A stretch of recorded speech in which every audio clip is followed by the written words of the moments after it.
racist. Oh, I can't laugh at that. How dare you say that? That affects that community. And it's like, but that community is laughing. Yeah. So why are you treating them like they're less than? You're actually the racist. You know? In OV-ho. Yeah, but that's dangerous though. We don't want to talk about Rick Ross and what he did. Like, that's a different story. Like, Man. Yeah, man. He got OV-ho'd, man.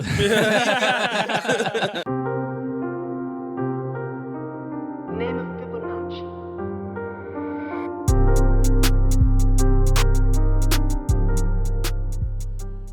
What's good, YouTube? It's your boy Sima, your boy Ronto, your boy Delux, and we got a special guest here. Let's get a round of applause for your boy Duke. Yes, sir, man.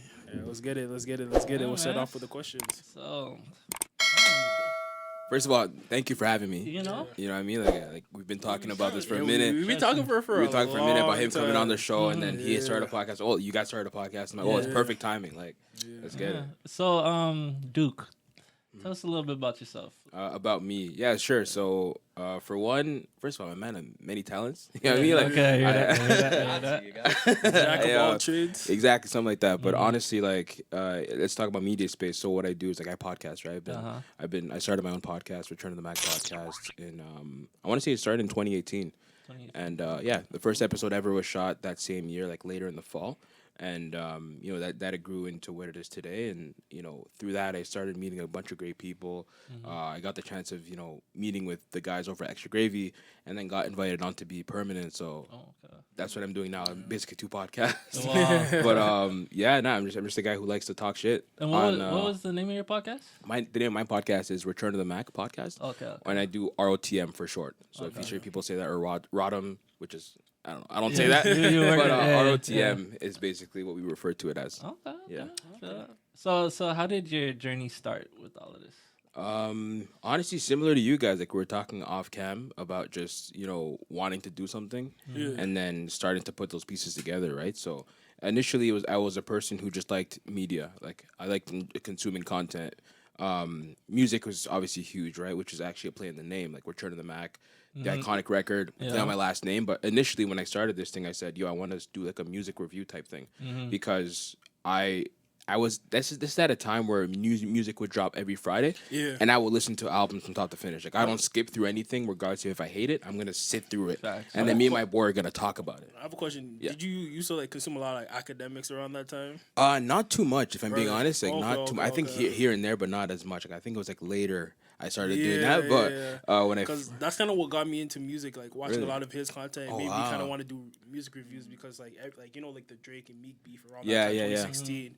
Like that made me like really tap into the music market where I was just like a casual listener. Yeah. Like after that beef and listening to academics, like it made me like, okay, like I want to know the story for this. I want to know like sales. I want to know all this other stuff that never used to matter until like, you know, I had a media person saying that. So and that's a fire effect from academics, you know, to make people want to care about the music. And because from day one I always cared about the music, which is what made me say, yo, like me and my boys already debated albums, like, yo, this is fire because of this, and he's making a reference to this, and he actually sampled this record. And so I'm like, yo, like we have these opinions. I listen to podcasts. Let's do it. Like so Let's was really just me. So it's like, like, you know, let me start. And then of course, shout out to my friends, you know, providing housing for the spot and like also camera equipment, you know what I mean? Because I just bought the recorder and the mics, but it was still like I did have to figure out how to do it. So we did that, and that's kind of what it started, really just from music. okay. And you said that was like 2018. That was 2018. 2018. Wow. Yeah, I know it feels forever ago. When did I meet you again? Was it 2021? I want to say around. Was it before COVID or after? Because I know you through Lucas. Yeah. So I think probably, shout out Lucas, man. Shout out Lucas, man. Shout out Lucas, man. He's been on the pod too a couple times. BKP, you know. Yeah. Things, man, incredible. It's even seeing the growth with them, like, it's crazy, bro. Lucas is goddamn basically a dad right now. Like, I know. That man's married, bro. That man's literally married. He's actually married. He's really bro. married. Like, yeah. It's like an inside joke. He doesn't actually have a kid, but he's like married. Oh yeah, he has. Yeah, he's a dad, but man, like he doesn't come outside. He's wifeyed up, like yeah. For good reasons though. No, of course. It's an amazing problem to have. Yeah, for real. Okay. So, what made you get into podcasts in the first place?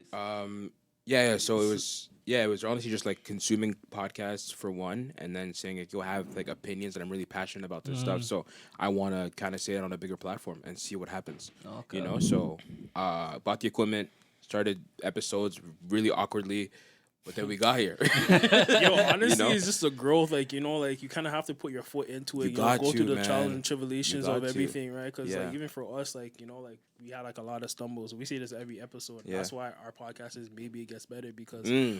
like, you know, we're basically trying to speak it into existence. Yeah, yeah, so yeah. It's really important just to trust the process. Yeah, no, and it will 100% get better, and you guys are gonna get to the point where you're looking back like, oh my god, remember, yo, we used to. Yeah. You're gonna realize your own ticks. Yeah. Oh, like, oh shit, I was nervous because look how I'm scratching my face. Yeah. Or No, trust me. We Yeah. started doing that already where we're looking back at some videos. We're Yeah. like, what is that in the background? No. Yeah, exactly, all that stuff, man. Even like learning lessons in terms of like working on the actual product. So I'm talking like audio files, cameras failing, Oh, yeah. files being corrupt, all that stuff. Yeah. You know, so.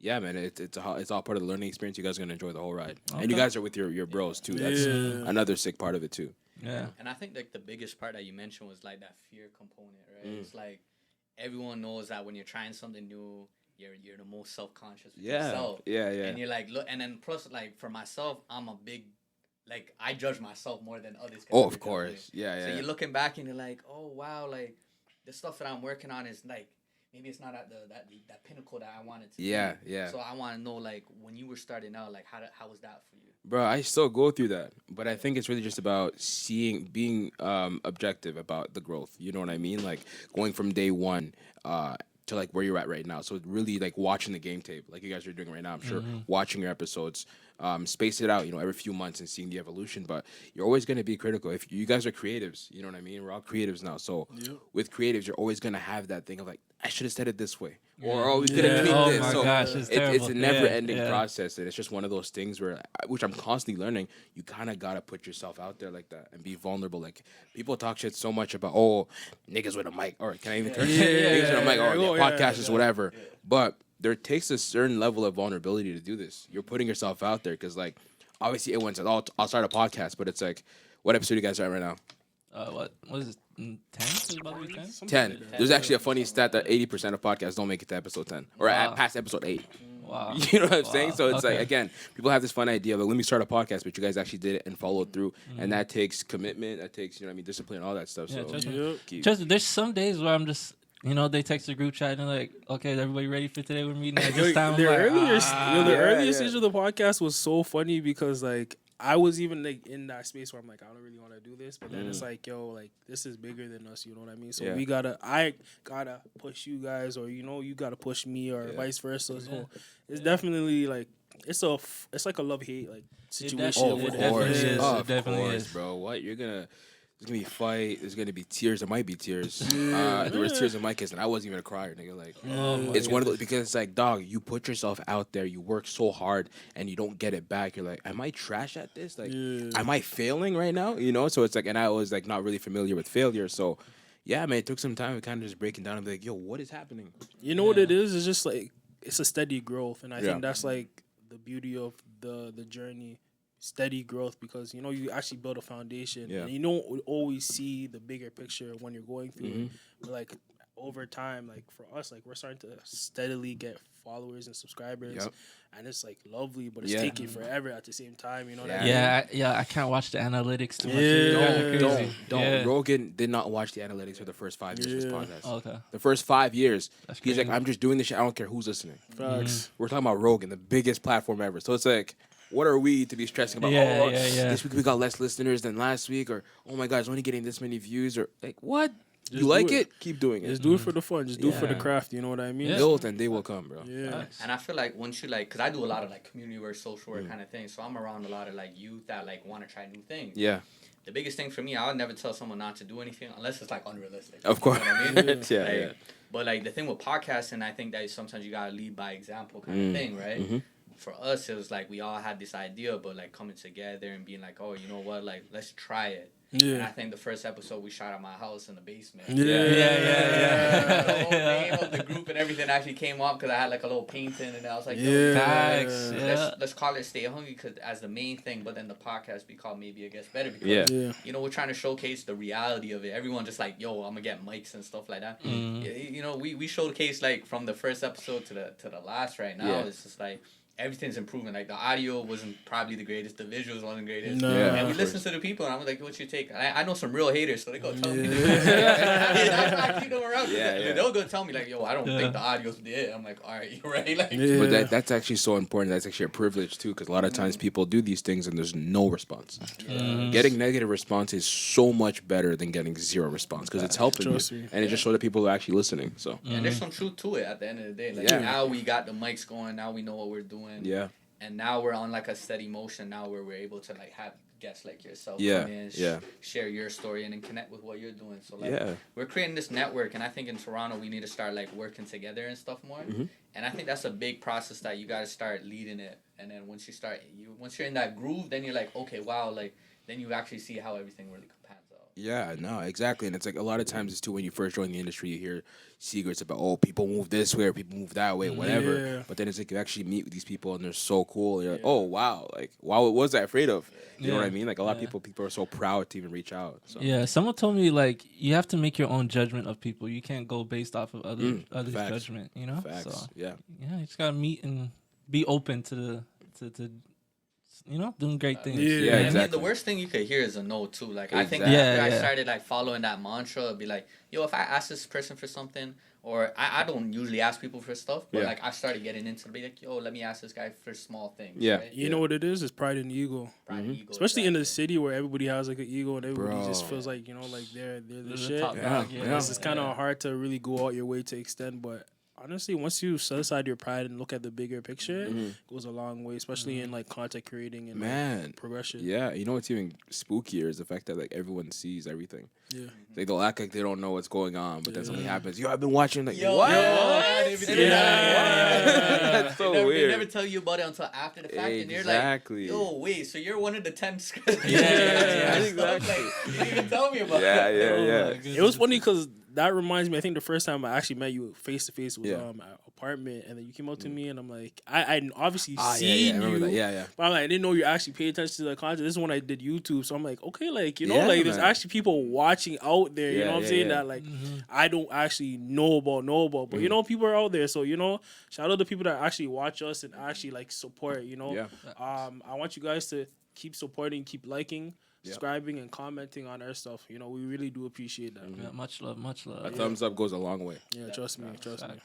So, what was the hardest thing about starting the podcast? Like, what was the number one obstacle you had to go? Like biggest hurdle, right? Yeah, biggest hurdle. Oh man, there's a few. I think obviously the earliest hurdle is just buying the equipment, right? Just having it sitting in your cart on Amazon and being like, yo, it's expensive. I don't know. You know, it's like, who am I? Like, I'm not a guy who has a big following. Why am I doing this? You know, so it's like, yeah, exactly. So pulling the trigger on that was probably one of the earlier hurdles.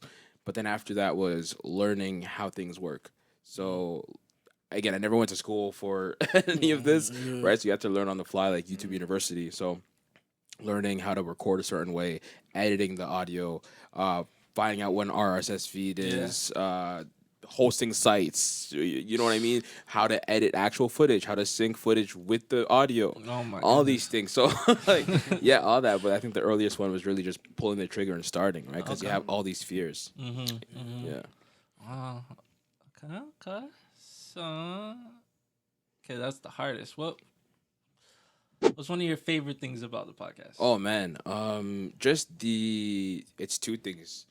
The way you feel when like you're just having a good time, you kind of forget the mics are in front of you because it's really just a hangout, and then also the impact it has on people. Like when people say, "Yo, that's my favorite episode," like they laugh at the same stuff that you were laughing at and saying, "Yo, I was crying." Like getting that kind of feedback is amazing because like really the goal is really just I want to create a hangout because I just a lot of times it's me and the homies, and of course sometimes I have people that I just want to interview or whatever, but like a lot of times it's really just me saying some wild thoughts or something. You know what I mean? Something I had in my head. You actually have some wild Nah, takes. I was watching some of your stuff and I was crying, laughing. Like, yo, Thank you, man. are they not worried about getting canceled? Like, what's going on? Nah, man. The cancel stuff is like, nah. And that's another thing, too. Like, of course, I still self-regulate in that too. Just saying, of course, I don't have a bad heart, so I'm not gonna say anything that's like super left. But you also have that fear. It's like, oh, I can't say that. Might get words might get you canceled, right? So that's always something that I kind of have to steer away from. But you're not too concerned with it, are you?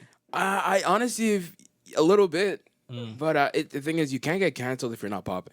Right? But here's the thing, though. It's like, yo, when you're in like the beginning stages, you may say something now that may affect you when you're actually over there. I think about that all the time. So it's you definitely got to be careful with that. But we live in such a like PG centric era that it's kind of annoying. Yeah, but it's also, I think, I assume that you guys, I just met you guys. Well, I knew you for a little bit, but I assume you guys don't have bad hearts. I think that a lot of times when people say, oh, you can't say anything, they're actually saying terrible things. Whether it's a slur or whatever, they're like, oh, what, you can't say anything? And it's like, buddy, what are you doing? So stuff like that, it's like I would never even say. Like, my intent is never that. Like, a lot of times it's really just for comedic effect. Like, I'll exaggerate some things or I'll say some things that we've all thought of, which makes people laugh. So if you're laughing, you're guilty just like me. I feel like that's what the whole comedy, because I be like sometimes in the comedy scene, like I know people that are there, and then sometimes it's like, when you go into like real like events and other things, sometimes people are like, it depends on the personality, right? Like you said, like if you don't come with it with a bad heart, and you're saying it as a lighthearted joke, like kind of thing, just for the ambiance. Some people are not gonna like it. You know what it is? A lot of people are easily offended. It's like, yo, you can just make a simple joke and like, like it may affect. And then man's look at their face get screwed up and you're like, like, I didn't mean it. I'm sorry. No, but read the room. It's funny. I actually doubled down a lot of times, like with people like that, because a lot of times you find out it's performative. People are offended for other people. And it's like they're doing this thing to save face. Like, oh, I can't laugh at that. How dare you say that? That affects that community. And it's like, but that community is laughing. So why are you treating them like they're less than? You're actually the racist. So it's like, hey, when you get deep like that, it's just That's like going to a comedy show and getting offended. I see that. It's like, so that's many like going to a times. swimming pool and then getting mad there's water there. Like, It's like, I don't know how to swim, so why you had to swim? Facts. But okay.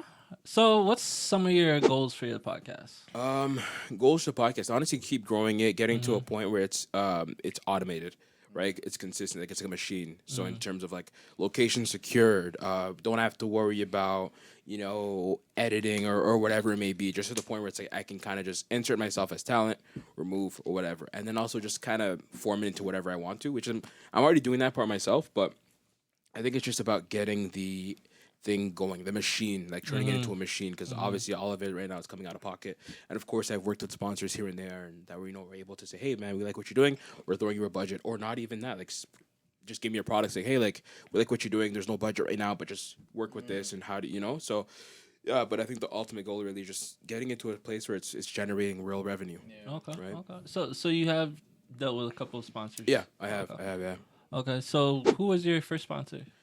Oh man, great question. I don't even remember. No, I think the one I can remember, I think it was Convo and Chill. It's this card game, which is it's a really great card game, and they're coming out with this After Dark version, which is really just some raunchy questions that you ask people. Right? It's like normally they say between couples and stuff like that, but it was a perfect marriage with a segment that I have on my podcast called Silly Shit. Can I swear? Yeah. You're good. It's called Silly Shit. So Silly Shit is the last segment on the pod. And when it first started, it was really just some questions that were super left field, like, oh my God. And I make my guests answer it. But now we've gotten to the point where we get submissions from listeners, right? So I have, it's a lot of times it's would you rathers, but essentially it's really just crazy questions. And so I pitched it to them, I believe, because we kind of met at some event. Pitched that to them, like, yo, that actually makes a lot of sense. And they watch the content. They're like, I love the way you interact with women. Like it's really natural. It's not creepy. It's not forced or anything. So we want to kind of work with you for this. And I'm like, perfect. And so, yeah, I did that with some homegirls and then also a friend of mine, too, that was like a newer friend. And it just went well and it was dope. And I hope to work with them again. I actually bumped with them at some event. But, yeah, that was my first sponsor. Wow. So I have a question for you. Would you say you have like a team, or is this everything that you're doing on the podcast for your particular podcast is like you by yourself? I would never say it's being by myself because there's always influences, but in Yeah. terms of being on the actual set, I'm always on every episode, of course. Yeah. London is on the majority of them as well. Okay. Like if he's not available, then I just set up my GoPro and then I shoot and I have somebody kind of man it or whatever, or use another device or just do audio only. Okay. But in terms of like the back end stuff, editing, stuff like that, that's me. Recording, of course, is me. Okay. But then, London, again, he's a big contributor in terms of obviously volunteering himself and making himself available for me to shoot episodes, making connections and actually setting up a couple episodes too. Okay. Just kind of saying, hey, because he shoots a lot, right? So he's like, hey, I met this person. I talked to them about their podcast and they want to do it. So I'm like, thank you. Just like the recent episode is coming out on Wednesday, or I guess maybe, I don't know when this comes out, but episode 133, we had Mucho and... Shout out to Mucho. Yeah, Mucho and Clyde from Relentless Diaries podcast. So that was set up through London, well, the Mucho part, and then I was out and I saw Clyde. I'm like, yo, come on the podcast, everything. Okay, sure. So Okay. that was cool, just, off connections. But yeah, no, London is a big contributor in that and super grateful. But even with that, like, we're like a bigger team, and in the early episodes, you can see that I'm leaning a lot on my friends. Having Kotian, who was an important piece in the beginning, especially because like I was very nervous of just putting myself out there dolo, and then kind of bringing my boy along and say, yo, let's do it together, and it's like, granted, it was like the together, but it's really just you for exactly, it was for optics, right, to make it so like we can lean off each other. But all the back end stuff was really me, like editing. Like he didn't have any interest to edit or like learn how to do it. You really have to have a passion for editing. You do, man. You really do. You have to have a passion for podcasting as well. Exactly. And I think that was like, it wasn't a rift between the two of us, but when he came to me and was like, yo, like I think I'm gonna kind of step away because I have this thing to worry about. I'm like, whoa, wow. But it was very needed because after he left, that's when I just doubled down on like, yo, this is your podcast. What are you doing? Go crazy. And then we went crazy. And he also went crazy in his field too. And it was just like, we reconnected obviously after that. I was like, yo, that was actually needed. So because this is your pride and joy, this is your baby, you know what I'm saying? Yeah. So you got to go all the way in, like you said, double down. Exactly. Really focus, so Yeah, because like even with us, I'm noticing we all know how to do certain things, right? Mm-hmm. And it's all coming into play with the podcast now. So like bro's editing, Delux with his community work, Sima here with his connections and his networking. Yeah. And me, I know about how to set up the businesses and finances and stuff as like far that. as the dream team. Yeah. Exactly. Yeah. So, everything's coming together nicely. See, that's kind of why I asked you, because it's like, it makes it so much, since we have a team, it makes it so much easier to do it. You've been doing it for a minute, so it's like, I'm just like wondering, like, how do you do it? No, it definitely had like from early on, like the support from friends, and then it's like we got into a pocket where it was like we were all utilizing each other really, really well, especially during COVID. Yeah. Like, that was like, we shot so many episodes, the Bossman Inc. Collective, me, London, Koti and Jim, just always locking in on Zoom for that time period. Every week we were doing episodes. But again, it was like, I'm thankful for that because I don't know who I would have found every week for guests. And granted, we did have different people on, but just the fact that they were available there for me is incredible. Yeah. And pitching ideas to, maybe you should do this or maybe you should do that. So it's like, it was definitely a team. It's so fun, like, going through that creative process, maybe you should do this, maybe you should do that. Like, you know what I'm saying? Like, just to really brainstorm and have something that you can actually be proud of. Trust me, we go through the 9 to 5. Yeah, it's just, feel like a robot and stuff. Yeah, so bro. actually getting to express that creativity is just, man. Yeah, it's different, priceless, man. It is. It's an incredible feeling. Mm-hmm. And I think that because you mentioned a lot of stuff, and I just want to backtrack just a little bit. Sure. So you mentioned a little bit about like networking. Yeah. And you know how powerful that is for like creatives, just connecting with other creatives. Yeah. And you talked about a little bit about your sponsors and everything. Yeah. So like, what's your approach to networking? Like, how do you feel like you do it effectively enough to be like, all right, this is my idea. Yeah. And I want to pitch this to someone. Like, walk me through it. Yeah, I think it's a few things, and it's an uncomfortable thing because like I like being. It's funny, my girl always makes fun of me, but I say I'm a homebody. She's like, no, you're not. You like being outside, So it's like the idea of networking is like, oh God, it's exhausting. You have to deal with people and stuff, but a lot of times these things fall into place like naturally, right? Because it's just like you meet a person here, it's like, oh, you start talking, you find out what they do. They're like, oh wow, I like what you do, and they do some investigating, and then you kind of work together that way. But I think when it comes to the pitching your product or whatever, it's really just about knowing what you're pitching first, right? So a lot of times I find that people just kind of want to run to get the bag, but it's like no, work on the house first. Work on the house first. Foundation. Also have a proven record of like consistency as well. Like people again they rely a lot on the numbers, like we'll have this many views, but no, it's really just about. I mean, sure that plays a part. I feel like it's the impact. It's the impact, and it's also the consistency. Because a lot of people start things that don't finish. If you have good follow through, then that says a lot about you and your brand and everything. Yeah. So consistency is key. Like, people look at consistency. Like, I have people that even reach out to me, say, yo, you guys are dropping like every day. Like, I rate it. Like, you know what I mean? Like, you guys are I was saying that to myself too. I'm like, these guys are going crazy. Yeah. Like, it motivates other people too. Like, I know like other podcasters sees us and be like, okay, like these guys are smaller, but like every week they're dropping an episode. Every week they're dropping like a short or 2 or 3 or whatever. So people pay attention, man. It's crazy. Yeah. No, it's crazy. But yeah, even to answer your question again, thank you. Just in terms of how to do it, it's a tricky thing that I'm actually still working on too. Because a lot of times you want to have like a deck or like message you can send and who to target, right? Just having a list of brands or people that you want to potentially work with and how to pitch your thing. So. That's something I'm constantly working on, and it goes back to the team thing, right? Yeah. When you don't have that many people readily available, then it all falls on you. And like you said, you're working the 9 to 5 as well. You have your own personal commitments you make too. It's like, how much can you do without getting burnt out? And you have a girlfriend too, so exactly. I can imagine how that's going. Another bill. Oh, shit. Yeah. Sure. Okay. So back to the sponsors. Is it hard dealing with them? Because I know they would expect something specific for their brand and how you put things. They would be concerned about how you put things out. So is it hard dealing with them? I would say no. I guess I've just been lucky, and I've only worked with like a limited amount of people so far. So my experience has been pretty good, and it's one of those things you also consider when you're making your product or presenting something around a sponsor, right? You want to make sure that they're not going to look crazy, but you also want to make sure that you're staying true to your brand too, right? Because they chose to work with you, and it's a you're coming together. So, but even with that, you're gonna have to make some changes, of course. Like if you make a product and like, oh, can you tweak this or say it this way or whatever? Then you have to understand that's just them looking out for themselves. Exactly. But I've never had anyone kind of say like, we don't like that at all.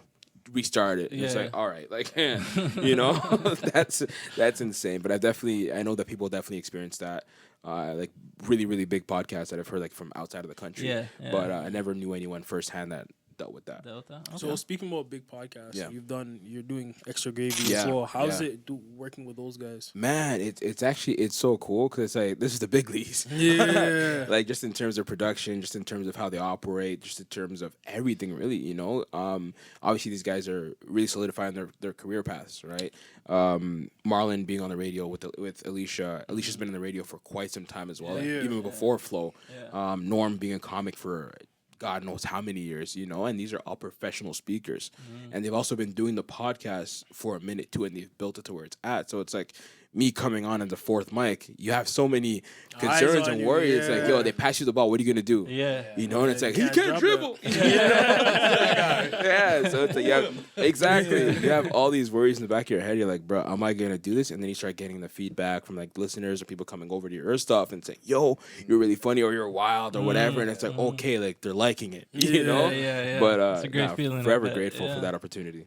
Okay. And I think that's true to like staying true to your brand and yourself. Like you're not pivoting to really match an audience. You're just being yourself. And at the end of the day, they're gonna rock with you. Like they're gonna be like, oh, like we seen your podcast and how you bring it. It's not like you just hop down the next podcast and we're like, yo, who's that? That's not exactly. But it was definitely like it's a creative thing. Like you're just scared of like, all right, I'm coming into somebody else's house now. And even like as an avid podcast listener, a lot of times where I listen to episodes of my favorite podcast and there's a guest on, I'm like, he's talking again. And it's like you can't control that. There's always gonna be people that say that, so you have to just ignore that or just keep thinking about it and keep moving. But people are always gonna think that. Okay. So what's the main message or what are you trying to give back to your audience? I think it's a few things. For one, it's really just valuing a hangout. I think a lot of times you get older and people think the natural succession of life is kind of just being like, oh, we hang out every day till like I have work, I see my boys once a week, once a month. once every 3 months. Like, whoa, what are we doing? Let's keep the kid spirit alive. Where it's like the hangout, we're drinking or we're having fun or we're just shooting the shit or whatever it is. But it's really just about valuing that hangout, getting your thoughts out there, and just being a creative. Like honestly, obviously the background. I mean, in the background of all this, it's music. Because in every episode I cover music, what that just dropped or what my thoughts are on that. But ultimately, it's really just about valuing relationships, man. Yeah. And so since you mentioned music, how do you think about like the whole Drake? You probably mentioned this on your podcast. Oh, like, for the sure. whole Yeah, Drake and Kendrick situation. Yeah, that was the music video just dropped for it. It Not did. Like Us. It did. That was crazy. Yeah, my thoughts on that was obviously like, man, it's so layered, but yeah, Kendrick won that easily. It's undeniable at this point, but it's one of those things that I was very, very surprised going into it because I thought, like obviously I'm a Drake fan. People don't believe it because I'm really critical of him, but a big Drake fan. And going into it, I'm like, Kendrick, you don't want this smoke. Like, this is Drake we're talking about. I was thinking the same thing too because like Kendrick hasn't really been in like a rap beef before. He's sent shots to Drake. He's done this thing a little bit. The Big Sean thing a little bit. Yeah, he did. That's true. I mean, that's like the one though. Like, Big and Sean's then Control verse, and I just never thought that he could like really go hit for hit.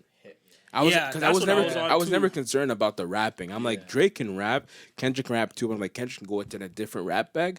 But I'm like, when it comes to battling Drake is gonna smack you with hits. I don't think anybody expected it to get to this like point. Never. I didn't know Kendrick had this many hits. But facts. I feel like it was like from the beginning was a strategic play. Very. I literally tweeted, I'm like, Kendrick can murder someone. Yeah. I believe it now. He can actually plan a murder from beginning to end because this man get away with it clean. is scary. You ever you know the song Meet the Grammars, right? Yeah. Like it just sounded like a murder scene. Exactly. Like, the tone, the airiness, Yeah, like everything was calculated, planned out. It was just like Man, all he does is do push-ups and hang out with his family and rap. And he just sits back and waits. That's all he does. Yeah, I think I even like did the comparison with like superheroes. If you could say like, yo, Drake is Superman, because obviously he's been on top. Nothing really phases him. Yeah. I give Batman to Kendrick because at the end of the day, like Batman made Superman bleed. Oh, and then the world just like, whoa, what do you mean you do this? Exactly. Yeah. And then you really think about it and you're like, whoa, like this is that era now, and it's like, okay, there's the elements of the art of war, and be like, okay, you know what, I'm not gonna address this until after the fact. Maybe he has some summers coming up, right? Yeah. How long can you bump the same track before it gets dry? Exactly. Facts. No, it was an incredible battle, and I'm happy that I was able to be part of it. Like it's just, man, this is huge because even the old heads are saying this is different. Yeah. And that's the most exciting it felt like part. the whole Tupac and Biggie thing like all over again for our generation. Yeah, definitely, man. Yeah, they're making a lot of they're comparing it to Mike and Prince. Oh yeah, and they mentioned that too, which I love. Yeah, that was crazy. Yeah, it's like even with the video, like I seen breakdowns on breakdowns. Oh my just, like, god, the layers and layers of it. It was just like it wasn't just like here's a music video of us having a good time. Like we're gonna dissect every bar, put some imagery. We're gonna put some references. A lot of it was just like some sampling things that I've seen. It was just like whoa, like I didn't see it. Like, the subliminals are crazy. The subliminals on top of this. They weren't joking when they said Kendrick was a triple entendre. I was like, yo, this is some scary stuff, man, and it's good music. And that's the thing I was surprised me the most because a lot of times Kendrick can rap, but the product is like, Like I hated To Pimp a Butterfly, which is a bad. I know it's a controversial take, but I did not like that album. That came on. I was trying to hear that. You're trying to hear some bars. Man. No. See, he addressed that part where the man's like, obviously Drake's like, yo, Kendrick can't really make a club song. Yeah. I made a club song. Yep. And then what do you do on that club song? You made it one of the nastiest disses ever. Yeah. And now you got mans in the West Coast crip walking, blood walking, doing whatever they're everyone doing anything. Saying OV ho, OV ho. Yeah, but that's dangerous though. We don't want to talk about Rick Ross and what he did. Like, that's a different story. Like, yeah, man. He got OV hoed, man. But now, how do you guys feel about being like obviously from the city? Was it tough for you to admit that Drake took an L? Nah. Not really. Okay. Nah. I still believe that the man's coming back. I'm part of that crowd. Like, yo, I don't think it's over. I don't think it's over either. Because, like, it took a while, but then there's so much strategy because I think right when Drake dropped, what was it, Family Matters? Yeah. then the man dropped Not Like Us like literally 45 minutes after. No, it was Meet the Grams and then Not Like Us. Like he did a back-to-back. Yeah, he did. Yeah. Yeah, it was Meet the Grams that dropped, and everyone's like, "Oh nah, this is terrifying." And then that whole saga, but I just definitely think that there's some summer things in the works right now. Yeah, I know that the Not Like Us video dropped like a week ago or so, a couple of days ago. A couple of days ago. But we're gonna see what's gonna happen because it's like we're gonna see like the trajectory of how well that it's already at millions. It's like it was at like an insane amount of millions in a few hours. So I have a question for all you guys. You see how Jake was trying to send shots at Kendrick's wife? Jake Whitney. No. Drake was trying to send shots at Kendrick's wife. Yeah. Whitney. How you guys feel about her dancing in the video? That was lovely. Man, that shit was that was funny. just like, Yo, directed with the by kids? Dave Free. with the kids too, I man. think she wasn't even crip walking. I think She was blood walking stuff. That's that blood. Nah, that's that blood walk. or something like. She's affiliated. Yeah, that's that funny. blood walk for sure. Apparently, they were like hiding her from the world. But, Yeah. No, Nah, and that was a Drake play too. Like he always attacks the women around you, and I was so disappointed with how Drake acted in this fight because I knew that it felt like he was holding his punches. Not holding his punches, but it just felt like he was weak. I think he kind of just, like I was saying on other episodes, he just underestimated Kendrick. Like he didn't, like he thought it was like Meek or I don't know other guys. Because he knows exactly who Kendrick is. Do you think he's scared? Because when Drake goes into bar up mode, he does not hold anything back. But the countless timestamp tracks, the attacks to Kanye, like there's layers to the attacks to Joe Budden. There is layers to it, but it's like Kendrick has never really came out to this force. Like he done it to Big Sean, but like.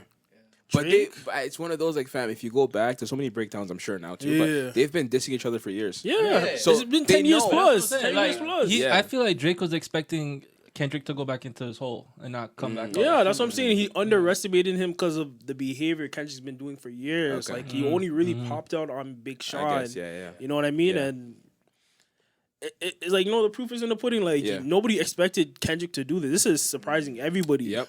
Yeah, it's not There's fun. also like not a lot of info about it. That's why it's so like sticky because it's like Drake was feeding them fake information. Who knows what Kendrick was feeding them? In the tracks, they even said like how you sending mans to get info, but they're coming back with no receipts. And it's like all of this like whole day freeze like Whitney's like baby daddy. Yeah. Like nobody knows if it's real or not. I don't think it's real.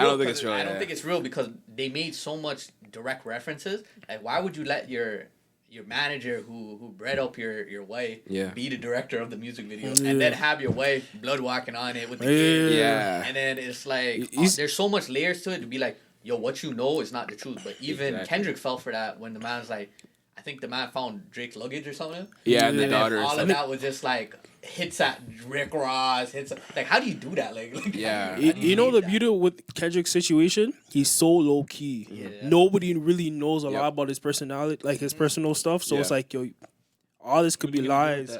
Like you know what I mean? It could be lies, it could be truth. So and then it's like, yo, he's so tight neck with his circle, Dave Free, his wife, his kids. Bro, the man just said, yo, you guys think that's true? Okay.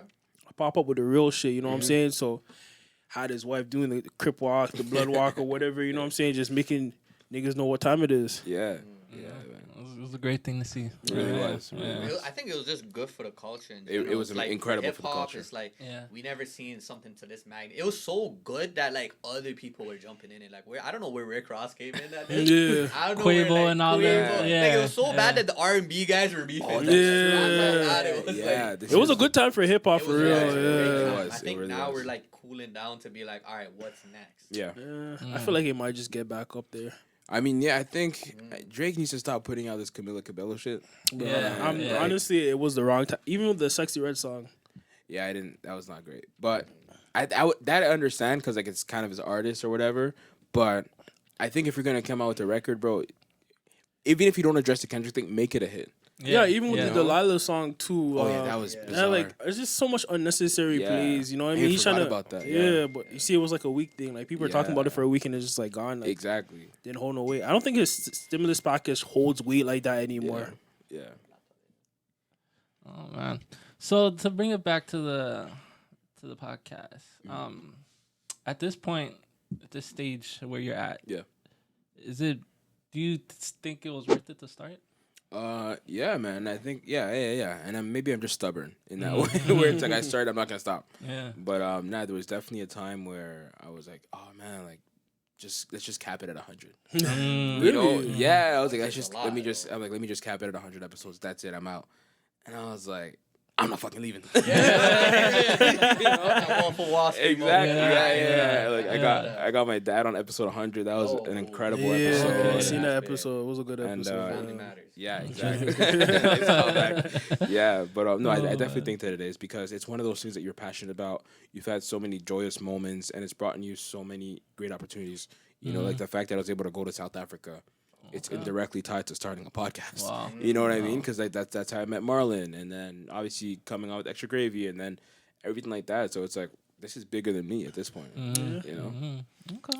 Full circle moments. Yeah, no, a lot of full circle moments. A lot, man. I mean, if you don't try it, you don't know what's out there. Right? Exactly. Like, every great idea started somewhere, right? Like even if it was music or something like that, you're like, oh wow, these guys are going to the studio, they're gonna invite me. Okay, cool. Like you go in the booth, maybe it's not that great, but at least you know what it's feeling. Be like, yo, you know what? Like the next time I go in the booth, I'm gonna be better at it. Yeah. Similar to like podcasts or your careers or whatever it may be. You don't know unless you know. Yeah. And then at the end of the day, like, are you the type of person to try once and give up? Because you don't know. I heard so much stories and like the work that I'm doing, like especially mental health, like even wherever you want to know, it's like you gotta at least try it and see it through. I say try it for at least 3 months. Yeah. See where it goes in 3 months, and if you feel like you're not there yet, maybe you're like, okay, let me try something new. Like you said, like adding more segments, doing like more networking to collaborate. Yeah. Because all you really need is just one good video. And you don't even know who's watching it to be like, yo, you know what? Like, yeah, you only had 200 views, but I have this platform that gave you 200,000 views. Yeah. No, that's actually a fact. Sorry to cut you off, but that's actually a fact. I remember, I think maybe this was the first breakout moment. Or one of the earlier ones, but yeah, like we had a video go viral on TikTok. Then again, viral for me. For people, it's nothing. But it got like 250,000 views. And this is like years ago, but it was because of something that I said. And that was the proudest moment for me because it was like, it wasn't over some gimmick stuff. It wasn't over some dumb stuff like I'm throwing some water at someone. It was literally just me having a conversation and then showing them a glimpse into my mind and how twisted it is or whatever. But I'm sure you guys have seen it, or maybe not. But it was basically I had a bunch of women on the panel, and they were talking about, oh, how come, like, you know, when you're talking to a guy, like, in a talking face, they're talking forever. And I was like, I'm like, follow me. So I'm like, listen, like, when you have a Netflix subscription, right, of course it's supposed to be free for 1 month or whatever. And it's like, let's say you have this subscription on Netflix, and after the 1 month, you can still watch the thing, and they never took money from your account. Are you gonna tell Netflix to take the money, or are you gonna keep watching the movies? And they were like, "Oh my god!" And then like, people were in the comment, and that just went crazy on TikTok. And I was like, "Well," and I got a bunch of subs from that, which is apparently rare. Like people don't normally migrate from TikTok to thing. And I got a bunch of subs, a bunch of views, and I think that was like my first 1,000 views on my channel. So I was like, "Bro, this is insane! Like it's a thing, you know?" So that definitely like motivated me differently, and like we just kept growing and kept going, and it's like. Now, honestly, I'm trying to detach myself from the views because it's like, of course, you know, throughout all that, like you learn about Google ads and making it placed over here and how that affects your channel negatively as well. So that is a big thing, and it's just getting yourself out of that hole, and then obviously just not like relying too much on those numbers. It is definitely a thing that I'm learning. It'll drive you crazy. It's honestly not worth it, and especially not at this point. It's like. It is. If you're gonna watch, you're gonna watch. If you're not, you're gonna not. You know. But people listen to it on audio, of course, too. But yeah. What was the question again? You answered it right here. I think you answered it. No, you answered it. It's like you just try it. Like you just need one moment. Yeah. And from that one moment, you're like, wow, like it's that adrenaline to be like, oh wow, I got 250 last time. All right, let me go all in for 500 now. Exactly. I'm gonna get my meal, and then at that point, you're building up your confidence to be like. I don't care what anyone says. I got that 250. That was my milestone. But at the end of the day, a real hustler is not going to let that one milestone be like, yo, this is the rest of it. Nah, you're going to want more chips on that belt. Yep, exactly. Yeah, exactly. That's exactly what happened. Just posting more and more. And then, of course, getting hits like, oh, 20K views. Like, oh, shit. And stuff. And then, like, last summer, I think we got, like, close to 1 million with Marlon. He came on just saying this, like, this conspiracy theory about this long, drawn-out story. And I'm like, what? What was it about? It was about... Jesus, I'm gonna say it so wrong. I'll send it to you guys, but basically about this a case of murder. Son was mad at his dad, and so he loaded the shotgun that his dad used to use to threaten his wife every time. Yeah, I think I seen that. Yeah, I seen that. And so, but the one day he shot out the window, and at the same time somebody was jumping off a building, and honestly, the story's crazy. It's insane. It's crazy. But yeah, that one. I get invested already. I'm like, It went crazy on TikTok. Everyone's like, "What is happening?" But shout out to Marlon for that, bro. Yeah. So, what's some advice you would give to somebody that wants to start a podcast? I think start it and know that you actually are in a great space just in terms of what you can do with the podcast, right? In the first few episodes, nobody's listening, so that means you have the flexibility to do whatever you want. Like, a lot of times people think they have to go into it with an idea of a finished product, but it's like you have no idea what you're doing. You've never done this before. So when you go out, you can change that. Let's say you initially come out and I was like, oh, I want to do like a podcast about parenting. And it's like through episode 3, you're like, I don't really like this. And actually, I'm more comfortable talking about music. You can switch and pivot into the music now. Now that's actually your bag, but you wouldn't know that if you never started it, right? So I think, just continue to pivot and just do it, and you'll figure out exactly what your niche is and what you're comfortable doing, and also what your audience gravitates to as well. So, so just to we're gonna steer away from the podcast. Sure, yeah. Okay. It's a little strange question. You have to think about it. Okay. If someone gave you a box with everything you ever lost, what's the first thing you're looking for? Oh, wow. Question. That's an incredible question. You got some time to think about it. Let it marinate. I was going to say something deep. I mean, the first thing is really just like, not your innocence, but like your the child in me.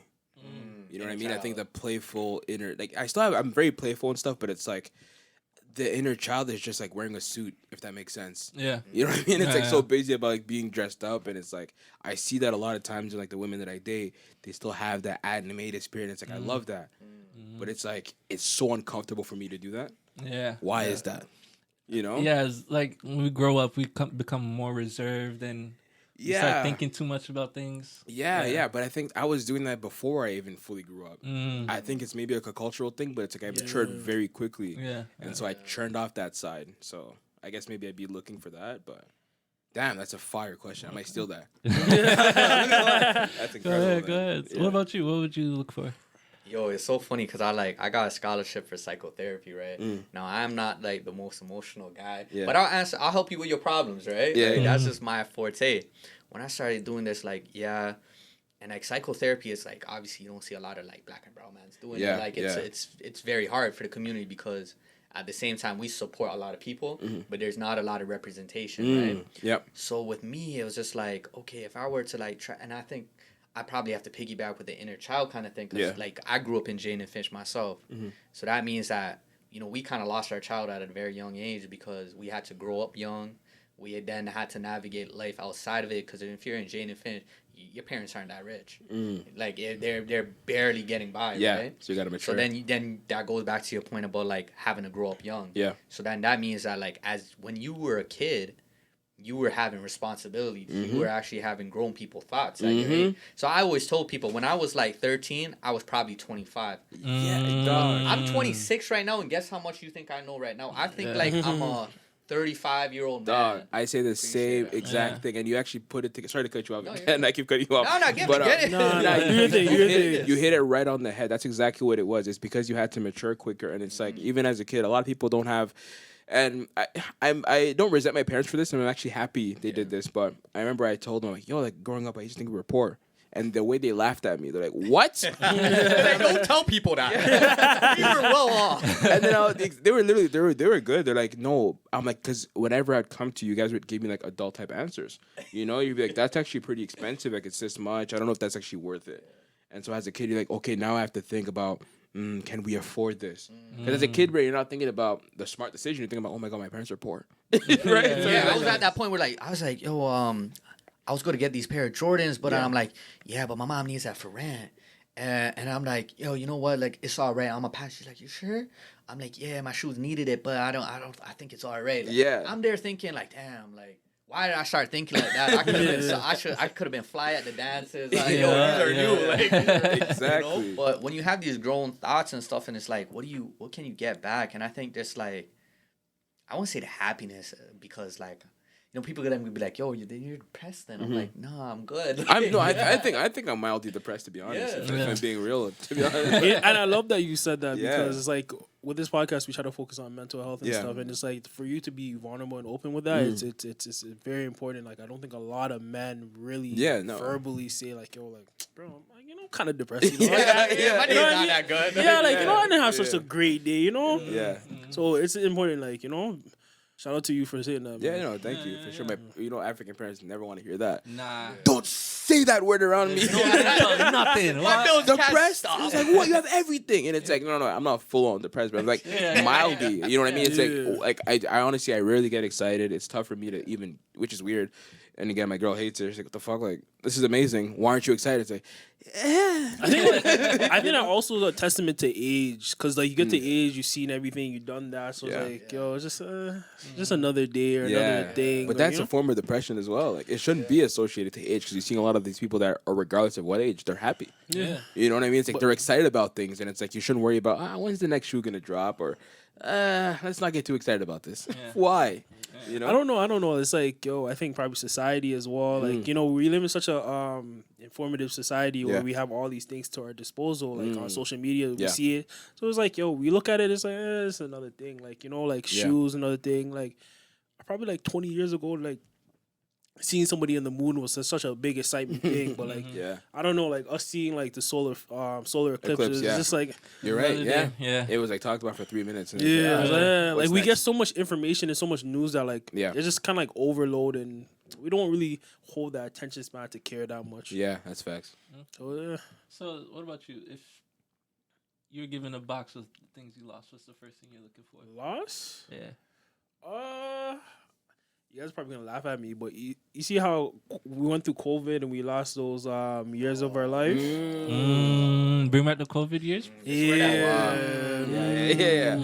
Everyone thought about this. Like, damn. I turned 25 during the pandemic at home. I was having a conversation with one of my bros about this, like the weekend and stuff. We were just saying like, yo, like, bro, COVID really took like some of our prime years. It did. No, it did. Like most of us were in our early 20s when COVID happened, and it's like it took like I say 2-3 years from us. And it's like serious, early 20s is like, yo, like, there's a lot you could have did in your early 20s. Yeah, no, it's a fact. And it's like coming out of it. What was I went into it at 24, coming out of it 26. You're like, what the hell? Yeah. You know, it's like you have no idea how old you are. Like, wait, what? But then I got rid of that so quickly. Just that the expectation of like, oh, you're 26, you should be doing this. It's like, no, I'm not on crack. Yeah.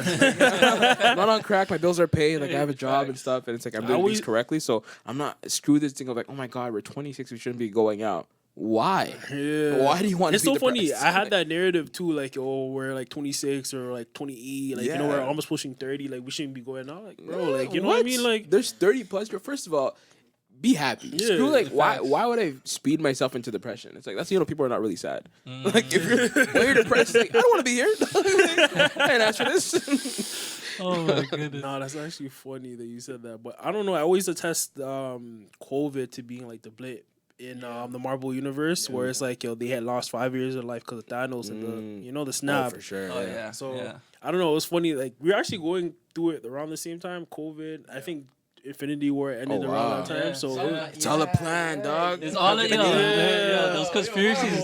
Kevin Fiji. Oh my goodness. Man, what about you though? Me? What would I look for? it's a hard question, eh? It is. I hate when it comes back to me. Yeah, got to. Have all the questions. Man. Okay, I got your tone. Man, it's terrible. It's the worst. He always does that. He asks like the best questions, and then he doesn't know how to I never have the answer. answer. Oh my gosh. He's like one of those like soccer coaches. Like you could teach him, but I can't play. Yeah. I hate playing. I don't got the answer, Sway. But one thing I would bring back, I can't lie. I had a gold picket suit Pokemon card? A man jammed that from my backpack. Yo, I'm sick. I know it back I'm then. sick. Yeah, I remember that. Kindergarten. Kindergarten, a man funny jammed as that hell. on my backpack at the cubby. You know the cubby right. one? That's real though. I'm sick. I remember that. It actually Yeah, reminds yeah, me yeah. of a story. One of our mutual brethren, Kevin. Bro, I had a Pokemon Fire Red like for Game Boy. Okay. Bro, I let this guy borrow it, bro. Never got that back since. Damn. That guy was a certified jammer, no cap.